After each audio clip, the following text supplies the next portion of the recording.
Couples fighting styles. The low-level attacker. All couples fight, but different personality types approach conflict in different ways.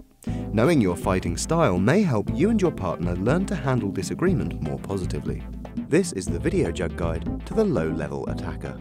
So, she's got a brother who cuts hair, so I might use him now. Wow, and I've already got one. Yeah, but this guy's closer, I think. That makes sense. They live near here then? Well, she lives up the road. What's her name? Katie.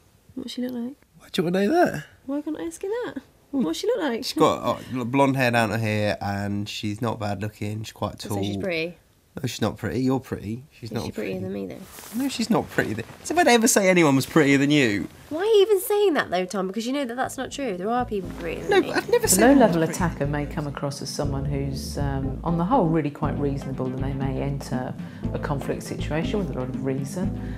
They may try and rationalise, but there's always a sense that actually there's a bit of aggression there, so they might whine a bit about stuff, they may use sarcasm, they may sort of hint at problems and issues, but they're always presenting as if they're being reasonable, but the person on the receiving end just knows that they're actually really angry here, but they're managing to hide it very, very well. So they're what we'd also call the passive aggressives. There are people prettier than No, me. I've never said anyone was prettier than you, Rosie. Rosie!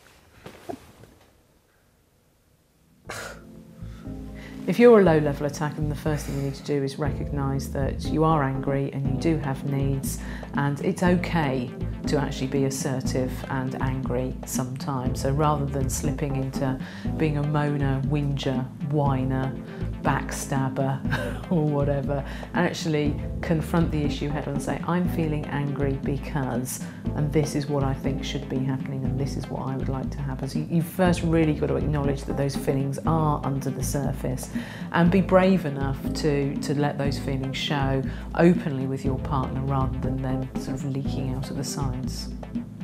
It might be useful to sort of think back to why you've learnt that it's not okay to be overt about your anger. You know, perhaps as a child, if you got angry, it was sort of snubbed and pushed down quite strongly.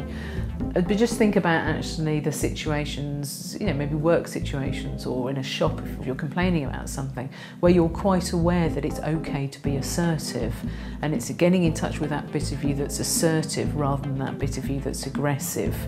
Some people are very frightened if they begin to take the lid off of that, it's going to go all over the place and they're going to turn into a high-level attacker. But recognising that it is within your control, and indeed you've been incredibly controlled for many years about this, can actually give you the confidence to begin to take the lid off a little bit and explore those feelings underneath.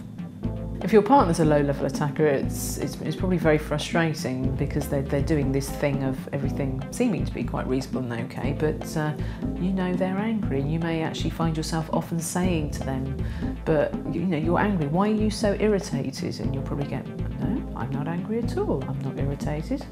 And then you'll get some sarcastic comment again, and you're getting all these mixed messages, so it can be very frustrating. It can be very tempting also to try and provoke the low-level attacker to let go properly. But actually, if you do that, they're probably more likely to then regret how they've responded and react badly and actually go even more into the low-level attack next time. So what you need to do is try and encourage them to get in touch with them, to say it's okay if you're angry, I can understand if you're angry and I can cope with it. It's okay, it's fine, come on, let's have an argument about this and then let's look forward to making up again afterwards.